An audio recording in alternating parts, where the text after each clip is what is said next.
always with you.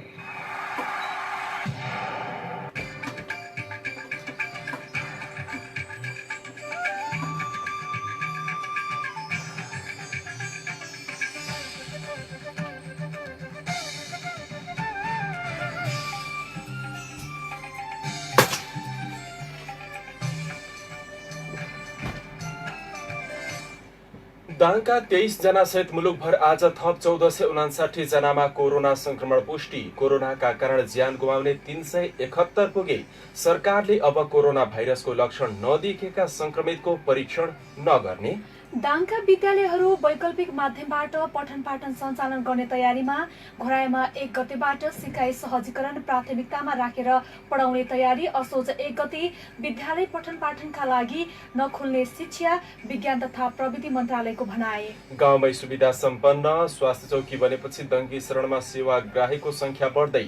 दाङको शिक्षा क्षेत्रमा झण्डै 4 दशक बिताउनु भएका शिक्षा प्रेमी भैरव प्रसाद मजगैयाको 76 वर्षको उमेरमा आज निधन।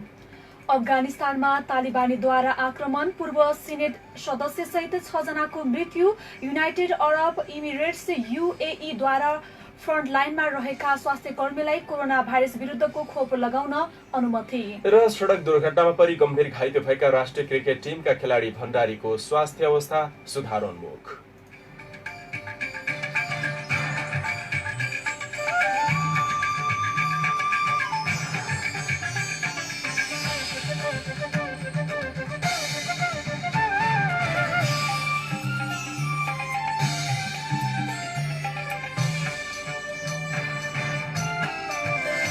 नमस्कार, इन्द्रेणी समाचारमा सहकर्मी कल्पनासँगै म छविको तपाईलाई हार्दिक स्वागत छ।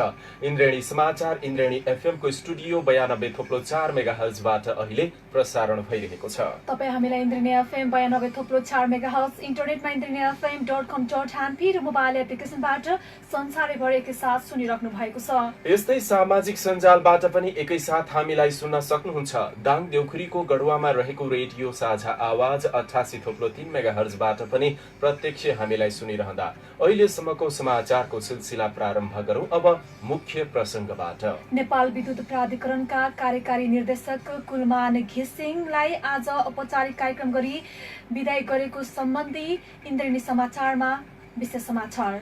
नेपाल विद्युत प्राधिकरणका कार्यकारी निर्देशक कुलमान घिसिङ आजबाट औपचारिक कार्यक्रमका साथ विदाई हुनुभएको छ। प्राधिकरणको कार्यालयमा एक कार्यक्रम गरी आज उहाँलाई विदाई गरिएको हो। हिजो साँझ 4 वर्ष कार्यकाल सकिएको उहाँलाई पुनः कार्यकारी निर्देशकका रूपमा नियुक्त गर्नुपर्ने माग भने जनदबाव परिरहेको छ। पुनः कार्यकारी निर्देशकको रूपमा नियुक्त गर्नुपर्ने माग चलिरहेको समयमा उहाँले भने एउटै अभिव्यक्ति एउटा जिम्मेवारीमा सधैँ रहिरहन पर्छ भन्ने नभएको प्रश्नाउँदै आउनु भएको छ। उहाँले हिजो विद्युत प्राधिकरणमा को आयो को गयो भन्ने कसैलाई थाहा नहुने अवस्था भए पनि आज यो पोस्टको चर्चा बढ्नु नै सबैभन्दा ठूलो कुरा रहेको बताउनु भएको छ, जसलाई प्राधिकरणले इज्जत ठान्नु पर्ने निर्देशक घिसिङको भनाइ छ। विक्रमसम्म 2051 सालमा 7औं तहको इन्जिनियरबाट नेपाल विद्युत प्राधिकरणमा प्रवेश गर्नुभएका घिसिङ 2073 भदौ 29 गते नेपाल विद्युत प्राधिकरणको कार्यकारी निर्देशकका रूपमा नियुक्त हुनुभएको थियो। पहिलो कार्यकालमा 18 घण्टासम्मको लोड सेडिङ हटाएर प्राधिकरणलाई 34 अर्ब सञ्चित नोक्सानीबाट 5 अर्बको सञ्चित नाफामा लगेको भन्दै घिसिङलाई दोहोर्याउन विभिन्न क्षेत्रबाट अहिले पनि माग उठिरहेको छ। तर कुलमानलाई दोहोर्याउने या नदोहोर्याउने भन्नेमा सरकारले अहिले कुनै निर्णय लिएको छैन। अब कोरोना सम्बन्धी समाचार। नेपालमा बितेको 24 घण्टामा 1459 जनामा कोरोना भाइरसको संक्रमण पुष्टि भएको छ। 10,375 जनामा RT-PCR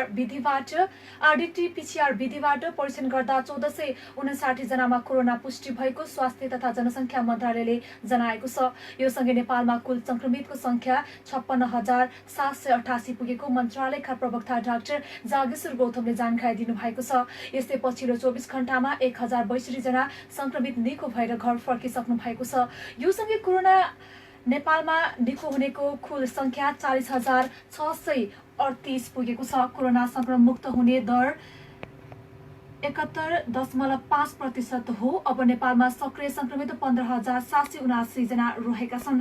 यस्तै पछिल्लो 24 घण्टामा 11 जनाको मृत्यु भएको छ। मृत्यु हुनेमा 4 जना महिला र 7 जना पुरुष रहनु भएको छ, जसमा मृत्यु हुने महिलामा सिराहाकी 35 वर्षीया, बाराकी 55 वर्षीया, काठमाडौँकी 86 वर्षीया र रूपेन्देहीकी 64 वर्षीया रहेको स्वास्थ्य मन्त्रालयले जनाएको छ। यस्तै मृत्यु हुने पुरुषमा सर्लाहीका 64 वर्षका, बाराका 55 वर्षका, काठमाडौँका 34 वर्षका, 96 र 66 वर्षका पुरुषहरू रहनु भएको छ भने मकवानपुरका 61 वर्षका र कपिलवस्तुका 58 वर्षका पुरुष रहेको मन्त्रालयका प्रवक्ता डाक्टर जागेश्वर गौतमले बताउनु भएको छ। घिउसँगै कोरोना भाइरसका कारण मृत्यु हुनेको संख्या 371 पुगेको छ। यता दाङमा आज 23 जनामा कोरोना संक्रमण पुष्टि भएको छ। दाङको घोराही उपमहानगरपालिकामा कार्यरत 6 जना कर्मचारी सहित थप 23 जनामा कोरोना देखिएको छ। राप्ती स्वास्थ्य विज्ञान प्रतिष्ठान घोराहीमा आज गरिएको कोरोना परीक्षणमा थप 23 जनामा कोरोना पुष्टि भएको हो। संक्रमित मध्ये घोराही उपमहानगरपालिकाको स्वास्थ्य, भौतिक पूर्वाधार, सञ्चार शाखा लगायतमा कार्यरत कर्मचारी सहित 1 जना कार्यालय सहयोगी गरी 6 जनामा कोरोना संक्रमण देखिएको घोराही उपमहानगरपालिका स्वास्थ्य शाखा प्रमुख नारायण प्रसाद घरतीले जानकारी दिनुभयो। उहाँका अनुसार अन्य व्यक्तिमा कन्ट्याक्ट ट्रेसिङका आधारमा स्वाब परीक्षण संक्रमण देखिएको छ। घोराही उपमहानगरपालिकाका विभिन्न स्थान राप्ती स्वास्थ्य विज्ञान प्रतिष्ठानको फिबर क्लिनिकबाट स्वाब संकलन गरी 95 जनाको स्वाब परीक्षण गर्दा 11 जना पुरुष र 12 जना महिलामा कोरोना संक्रमण पुष्टि भएको हो। यो सँगै घोराही उपमहानगरपालिकामा कोरोना संक्रमितको संख्या अब 388 पुगेको छ भने दाङमा कोरोना संक्रमितको कुल संख्या अब 942 पुगेको छ। घोराही उपमहानगरपालिकाका 388 जना संक्रमित मध्ये 277 जना भने उपचारपछि निको भई डिस्चार्ज भइसकेका छन्। यसैबीच सरकारले कोरोना भाइरसको लक्षण नदेखिएका संक्रमितको परीक्षण नगर्ने भएको छ। स्वास्थ्य आपतकालीन तथा विपद व्यवस्थापन इकाइको हिजो आइतबार बसेको बैठकले लक्षण देखिएका व्यक्तिहरूको मात्र परीक्षण गर्ने निर्णय गरेको हो। मन्त्रालयले क्वारेन्टिनमा 2 साता अनिवार्य बस्नुपर्ने तर उनीहरूमा लक्षण नदेखिए परीक्षण नगर्ने र फ्रन्ट लाइनमा खटेका चिकित्सक र स्वास्थ्य कर्मीहरूको पनि लक्षण नभए परीक्षण नगर्ने जनाएको छ। उपचारमा खटिने नर्स, चिकित्सक, प्रयोगशालाहरू र सरसफाइमा खटिनेहरूमा पनि कुनै लक्षण राम्रोसँग नलगाएको भए मात्र परीक्षण गरिने जनाइएको छ। यस्तै मन्त्रालयले लक्षण भएका र विपन्न नागरिकको मात्र निःशुल्क उपचार गर्ने समेत निर्णय गरेको छ। अन्य बिरामीले भने आफ्नै खर्चमा उपचार गर्नुपर्नेछ। मन्त्रालयले निर्णय कार्यान्वयनका लागि सम्बन्धित क्षेत्रहरूमा पत्र पठाइसकेको जनाएको छ। दाङका पालिकाहरूले असोज 1 गतेबाट वैकल्पिक माध्यमबाट विद्यालय सञ्चालनको तयारीमा जुटेका छन्। जिल्लाका घोराही, तुलसीपुर, लमही, गढुवा, राप्ती, राजपुर लगायतका विभिन्न पालिकाले कोभिड-19 को कारण पठन पाठनबाट वञ्चित रहेका बाल बालिकाहरूको पठन पाठनको सन्दर्भमा आफूले भाद्र मसान्तसम्म निचोड निकालेर वैकल्पिक माध्यमबाटै असोज 1 गतेबाट शैक्षिक गतिविधि सञ्चालन गर्ने तयारीमा रहेको बताएका छन्। शिक्षा शाखा प्रमुखहरूको भनाइ अनुसार विद्यार्थीलाई स्कुलमै उपस्थित गराएर पठन पाठन गर्न नसकिने या सकिने भन्ने विषयमा वैकल्पिक विधिबाट मात्र सञ्चालन गर्ने योजनाका साथ अहिले आन्तरिक तयारीमा जुटेको पालिकाहरूले बताएका छन्। जिल्लाका दुर्गम क्षेत्रमा रहेका पालिकाहरूले विद्यार्थीलाई विद्यालयमै बोलाएर पढाउने तयारी गरेका छन् भने शहर केन्द्रित पालिकाहरूले पनि त्यही माध्यमलाई अपनाउने तयारी गरेको बुझिएको छ। दाङको राजपुर गाउँपालिका दुर्गम तथा विकट क्षेत्र भएको हुँदा शिक्षा समितिको बैठक बसालेर स्कुल खोल्न सकिने बताइएको छ। उता राप्ती गाउँपालिका शिक्षा शाखा प्रमुख विश्वास विकले राप्ती गाउँपालिकामा समुदाय स्तरमै शिक्षक परिचालन गरी पठन पाठन सुरु गर्ने तयारीका साथ अघि बढेको जानकारी गराउनुभयो। यस्तै लमही र गढुवा गाउँपालिकाले भने समुदाय स्तर तथा रेडियो टेलिभिजनबाट पठन पाठन सुचारू गर्ने तयारी गरेको छ। यता दाङको घोराही उपमहानगरपालिकाले भने असोज 1 गतेबाट वडागत रूपमा त्यहाँको अवस्था अनुसार पठन पाठन अघि बढाउने गरी गृह कार्य अघि बढाएको जानकारी गराएको छ। घोराही उपमहानगरपालिका शिक्षा शाखाले हाल विद्यार्थीको अभिलेखीकरण र सिकाइ सहजीकरणको कामलाई व्यवस्थित बनाउने काम प्रभावकारी रूपमा अघि बढाउने तयारीका साथ आन्तरिक छलफलमा जुटेको जनाएको छ। यसै सन्दर्भमा हामीले केही बेर अघि घोराही उपमहानगरपालिका शिक्षा शाखा प्रमुख नारायण प्रसाद पौडेललाई सम्पर्क गरी विद्यार्थीलाई पठन पाठन गराउने तयारी अहिले कसरी अघि बढाउने तयारीमा जुट्नु भएको छ भनी सोधेका छौं। अब असोज 1 गतेबाट चाहिँ विद्यालयमा सिकाइ सहजीकरण हुन्छ। अब अभिलेखीकरण भन्ने छ, भर्ना नभनेर अभिलेखीकरण भन्ने छ र पढाउने नभनेर सिकाइ सहजीकरण भन्ने छ। यो सिकाइ सहजीकरण भने के हो अलिकति प्रश्न पारिदिनु त? सिकाइ सहजीकरण भनेको अहिले स्कुलमा चाहिँ नै स्कुललाई अब सामुदायिक अध्ययन केन्द्र जस्तो सिकाइ अध्ययन केन्द्र, सामुदायिक सिकाइ अध्ययन केन्द्र भन्ने छ कि सिकाइ केन्द्र। सिकाइ केन्द्रहरूमा चाहिँ नै राखेर बच्चाहरूलाई चाहिँ सामाजिक सिकायन गरेर सिकाउने भन्ने खालको छ। अब हाम्रो यहाँ फेरि घरैमा सिकाइ केन्द्र नभएका कारणले विद्यालयमा नै सुरक्षित सिकाइ केन्द्र हुने भन्ने जस्तो चाहिँ कुराकानी चलिरहेको छ र यो अनौपचारिक हिजो हामी प्यासन शिक्षकका पेसागतका त्यसपछि गएर वडा अध्यक्ष राखेर कुरा गऱ्यौँ। आज फेरि केही साथीहरूसँग फेरि हात सम्पर्क गऱ्यौँ। भोलि 3 बजी शिक्षा समिति मिटिङ छ। आज एउटा शिक्षा यहाँबाट महाशाखाबाट एउटा निर्देशन जारी भएको छ। भोलि असोज 1 गतेदेखि अब नयाँ शैक्षिक सत्र चाहिँ सुरुवात गरेर निर्देशिकाद्वारा। त्यस कारणले अब बच्चाको चाहिँ परीक्षा पनि हुनुपर्ने भयो र यसले गर्दाखेरि शिक्षकहरू अब अर्कै जस्तो चाहिँ नजाने जस्तो नै कि 1 गतेदेखि गएर विद्यालयले प्लान गराउँछ। कस्तो गराउँछ भन्नुहुन्छ भने कहीँ 50 विद्यार्थी छ, एउटा बेन्चमा 2टा विद्यार्थी राखेर सिकाइ सहजीकरण गर्न सक्छ भने अब 10वटा बेन्च छन्, 20जना विद्यार्थी राखेर पनि गर्न सक्छ। त्यो खालको चाहिँ छलफलको बाटाले चुनिएको छैन। भोलि अब शिक्षा समितिले गर्ला, कार्यपालिकाले गर्ला अनि वैकल्पिक शिक्षण सिकाइ भनेको छ फेरि यो अनलाइन विधिबाट पनि चलाउने भन्छ। अब यो घोराइ उपमानहरूले भौतिक रूपमा पढाउने खालको तयारी गरे जस्तो लाग्यो। होइन, अनलाइन पनि गर्न सक्नेले गर्ने हो, तर हामीले पनि त्यो प्र्याक्टिस गऱ्यौँ। प्र्याक्टिस गर्दाखेरि त्यति चाहिँ होइन। आज त्यही भएर हामीले नारायणपुर, भरतपुर र रजेना स्कुलका हेड सरहरूलाई बोलाएर पनि केही कुरा गऱ्यौँ। फेरि गर्दाखेरि अब उहाँहरू हामीले आधार मान्ने भनेको यहाँको बजारको स्कुलहरू हो र उहाँहरूको भनाइ पनि के आयो भन्दाखेरि यो सफल हुन सक्दैन कि बरु हामी चाहिँ बिहान दिउँसो साँझ शिफ्ट गरेर अब एउटा बेन्चमा 2टा विद्यार्थी राखेर गर्दा प्रभावकारी पनि हुने, साबुन पानी राखेर स्कुलमा व्यवस्थित पनि हुने। अब टोल गरेर पढ्दाखेरि पनि अलिकति कस्तो घरमा आजमित मान्छेले केटीमा पनि बस्न दिन्न, कस्तो घरमा बस्नु देला र भन्ने कुराहरू पनि आइरहेछ। त्यो छलफलको विषय भइरहेछ होइन। अब यहाँहरूले पनि केही सुझावहरू दिनुभयो भने अझै निर्णय भएको छैन। भोलि 3 बजी शिक्षा समिति बैठक छ। अब के गर्दा चाहिँ विद्यार्थीहरूको पनि अलिअलि सिकाइमा चाहिँ संलग्नता बढाउने र यो कोरोनाबाट पनि चाहिँ बच्ने, त्यो निर्देशिका शिक्षा मन्त्रालयको निर्देशिका अनुसार पनि अगाडि बढ्ने, त्यही कुरालाई हामीले चाहिँ छलफलको विषय बनाइरहेको छौँ। अभिलेखीकरण भने जस्तो विद्यार्थीको इनरोलमेन्ट मात्रै हो कि सर शुल्क उठाएर भर्नै गर्न खोज्या हो? यो दुविधा छ कि अभिभावकहरूमा? अब यो शुल्क उठाएर जो भन्नुभयो तपाईँले नि, संस्थागत रूपमा के हामीले गर्दैछौँ भने एउटा शुल्क जोड्दैछौँ।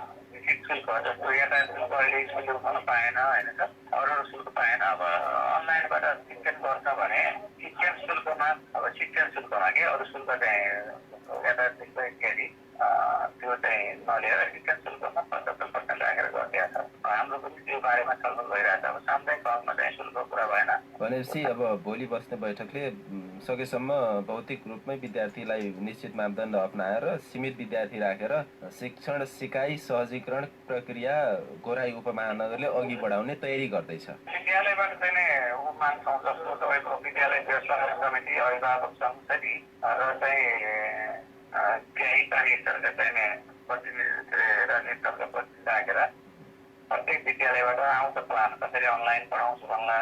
अब कसैले चाहिँ तपाईँको टोलमा गएर पढाउन सफल हुन्छ भने 5 स्कुल छ, 4-5वटा शिक्षक छन्, 4-5 टोल छन् भने जुन शिक्षकले जुन सब्जेक्ट पनि पढाउन सक्छ नि त, त्यो मोडलले त्यो पनि आउन सक्ला।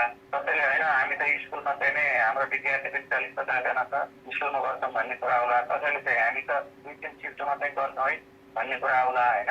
अब यो स्कुलको सबैको एउटै छैन नि, बजारमा फरक छ।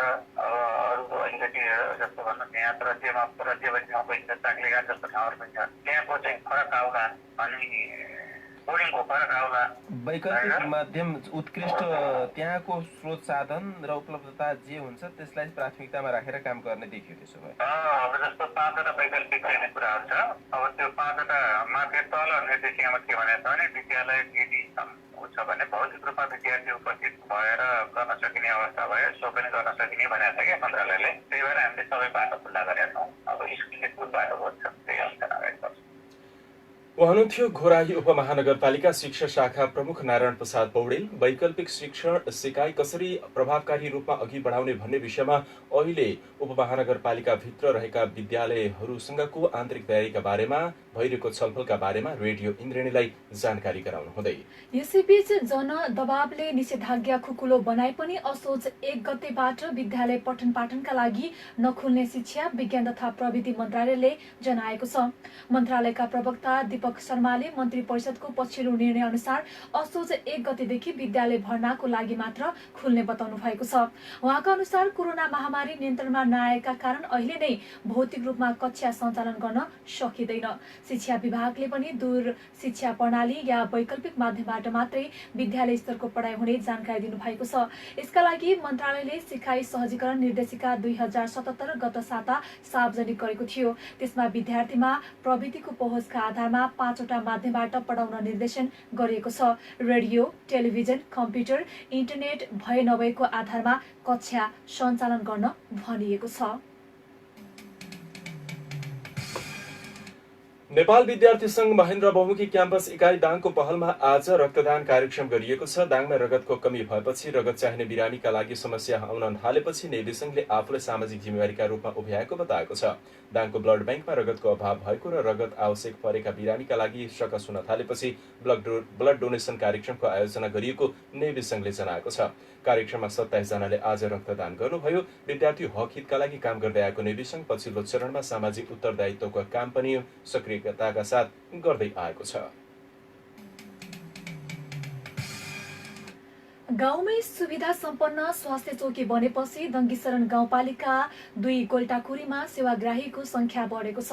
केही वर्ष पहिले स्वास्थ्य सेवा लिनबाट समस्यामा रहेको गत वर्षदेखि गाउँमा रहेको स्वास्थ्य चौकीको स्तर वृद्धि भएपछि स्थानीयलाई सेवा लिन सहज भएको हो। गत वर्ष 2075-76 को तुलनामा आर्थिक वर्ष 2076-77 मा 22.89% सेवाग्राहीको वृद्धि भएको हो। सुविधा सम्पन्न भवन निर्माणसँगै गाउँमै स्वास्थ्य सेवा दिन थालेपछि सेवाग्राहीको संख्यामा समेत वृद्धि हुँदै गएको छ। गत वर्ष स्वास्थ्य चौकीबाट 3297 जनाले स्वास्थ्य सेवा लिएका थिए भने यस वर्ष 4052 जनाले स्वास्थ्य सेवा लिएको स्वास्थ्य चौकी प्रमुख राजेन्द्र कुमार हमालले जानकारी दिनुभएको छ। दाङको शिक्षा क्षेत्रमा झण्डै 4 दशक बिताउनु भएका शिक्षा प्रेमी भैरव प्रसाद मजगैयाको आज आफ्नै निवास बिजौरीमा निधन भएको छ। उहाँको हृदयघातका कारण 76 वर्षको उमेरमा निधन भएको पारिवारिक स्रोतले जनाएको छ। सानै उमेरबाट शिक्षाको मियोलाई उजागर गर्दै आउनुभएका मजगैयाले पञ्चायत कालदेखि नै शिक्षा सँगसँगै विद्यार्थी राजनीतिको पनि मोर्चालाई मार्गनिर्देश गर्ने काम गर्दै आएको उहाँका अनुयायीहरूले बताउनुहुन्छ। विक्रमसम्म 2002 मङ्सिर 2 गते जन्मिनुभएका उहाँ आफ्ना बुवा नन्दराम उपाध्यायले शिक्षा क्षेत्रमा गर्दै आएको योगदान र हौसलाबाट बढी प्रेरित भई जीवनको अधिकांश समय सोही क्षेत्रमा बिताउनु भएको हो। तत्कालीन समयमा शिक्षा, सामाजिक जागरणसँगै राजनीतिक चेतना युवाहरूमा जगाउन सक्ने क्षमता मजगैयाको विशेषता रहेको उहाँलाई चिन्नेहरू बताउँछन्। उहाँको आजै अन्त्येष्टि गरिएको छ। यसैबीच स्वर्गीय मजगैया पञ्चायत कालमा विद्यार्थी राजनीतिसँगै युवालाई संगठनमा आबद्ध गराई प्रजातन्त्रको पक्षमा वकालत गर्न सिकाउन माहिरहेको प्राध्यापक तथा नेपाली कांग्रेस दाङका सचिव शंकर डाङ्गीले बताउनुभयो। सामान्य शिक्षा बिजौरीमा लिएर बनारस र काठमाडौँमा उच्च शिक्षा हासिल गर्नुभएका मजगैयाले दाङको घोराहीमा रहेको महेन्द्र बहुमुखी क्याम्पसमा 2030 सालबाट नेपाली विषयमा प्राध्यापन थालनी गर्नुभएको थियो। महेन्द्र क्याम्पसमा 2 कार्यकाल क्याम्पस प्रमुखको जिम्मेवारी सम्हाल्नुभएका उहाँले आफ्नो कार्यकालमा शैक्षिक तथा प्रशासनिक क्षेत्रमा थुप्रै सुधारका काम गरेको बताइएको छ।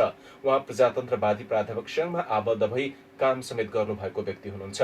यस्तै अर्का प्राध्यापक किशोर चन्द्र गौतमले पनि दिवंगत मजगैया शिक्षा क्षेत्रका एक धरोहर रहेको बताउनुभयो। उहाँ निर्भीक, निडर र सबैलाई मिलाएर राख्न सक्ने एक क्षमतावान व्यक्तिका रूपमा मात्रै नभई कुशल समालोचक पनि रहेको उहाँको भनाइ छ। अर्का प्राध्यापक सुशील गौतमले पनि विषयगत रूपमा पारङ्गत रहेका मजगैया सिप, कला, ज्ञान र अभिव्यक्तिको संगम रहेको बताउनुभयो। यस्तै महेन्द्र बहुमुखी क्याम्पस दाङका क्याम्पस प्रमुख दिवाकर पोखरेलले मजगैया शैक्षिक क्षेत्रका एक कुशल, अनुशासित र काममा इमानदारी पूर्वक खटिने व्यक्ति रहेको बताउनुभयो। उहाँको योगदान सदैव स्मरणीय रहने बताउनु भएको छ।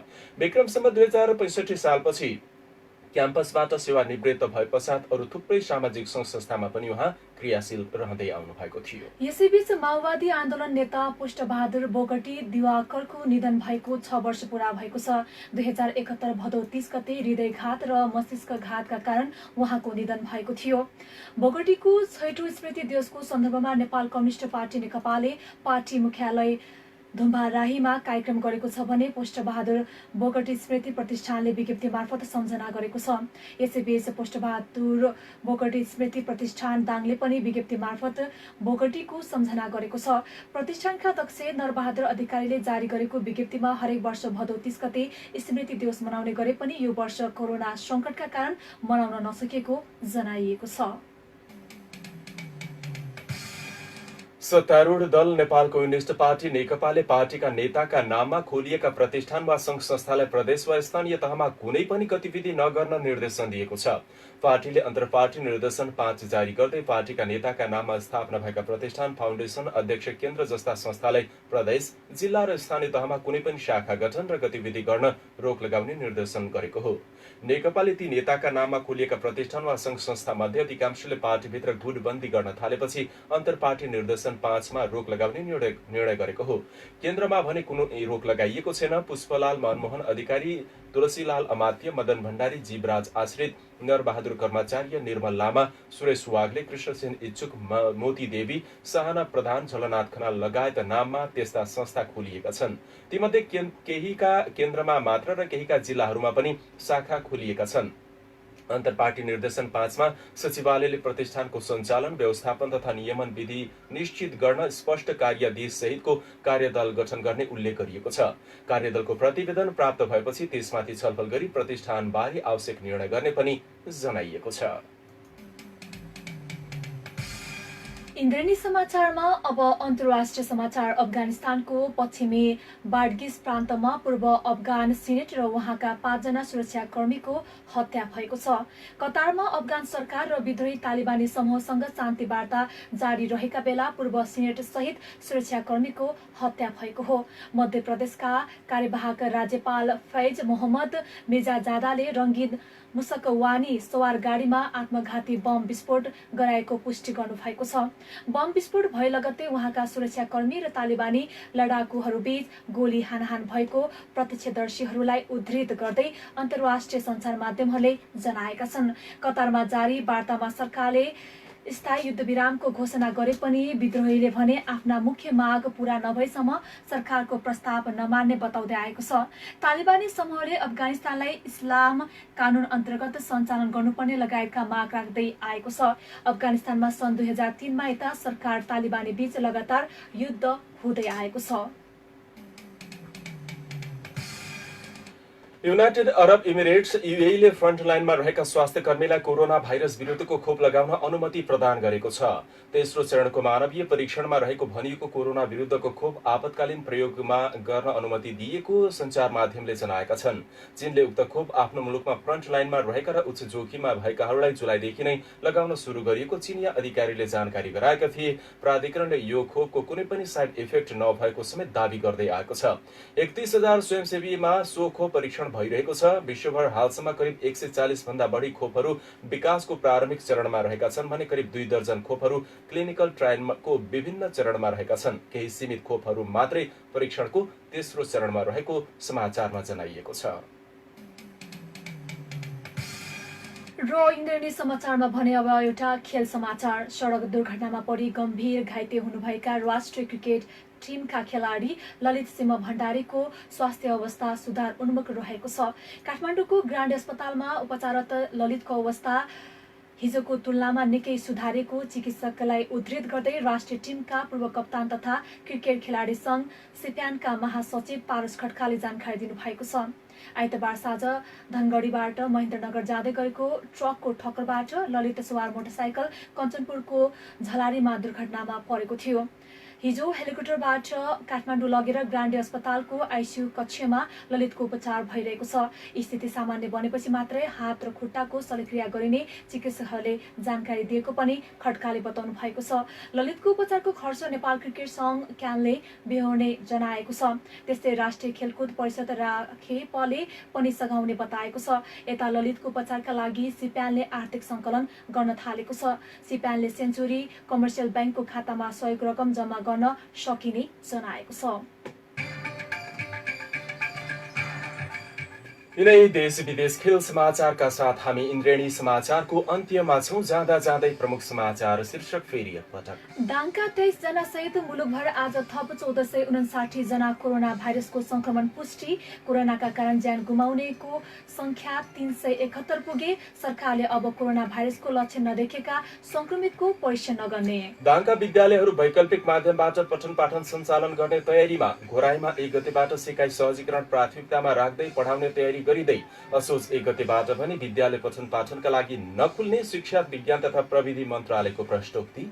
गाउँमै सुविधा सम्पन्न स्वास्थ्य चौकी बनेपछि दङ्गीशरणमा सेवाग्राहीको संख्या बढ्दै। दाङको शिक्षा क्षेत्रमा झण्डै 4 दशक बिताएका शिक्षा प्रेमी भैरव प्रसाद मजगयाको 76 वर्षको उमेरमा आज हृदयघातबाट निधन। अफगानिस्तानमा तालिबानीद्वारा आक्रमण पूर्व सिनेट सदस्य सहित 6 जनाको मृत्यु। युनाइटेड अरब इमिरेट्स UAE द्वारा फ्रन्टलाइनमा रहेका स्वास्थ्य कर्मीलाई कोरोना भाइरस विरुद्धको खोप लगाउन अनुमति। र सडक दुर्घटनामा परि गम्भीर घाइते भएका राष्ट्रिय क्रिकेट टिमका खेलाडी भण्डारीको स्वास्थ्य अवस्था सुधारोन्मुख। अवस्था अहिलेलाई बेलुकी 5:30 को यो इन्द्रेणी समाचार सकियो। समाचार सुनेर साथ दिनुहुने यहाँहरू सबै श्रोता र प्रविधि संयोजन गरी साथ दिने प्राविधिक साथी सीमा पाण्डेलाई धेरै धन्यवाद। बेलुकी 7:30 बजे अब तपाईँ अर्को इन्द्रेणी डायरी सुन्न सक्नुहुनेछ। अहिलेलाई समाचार कक्षका सबै सहकर्मीहरूसँगै साथी कल्पना अनि छवि आज्ञा माग्छौं। नमस्कार।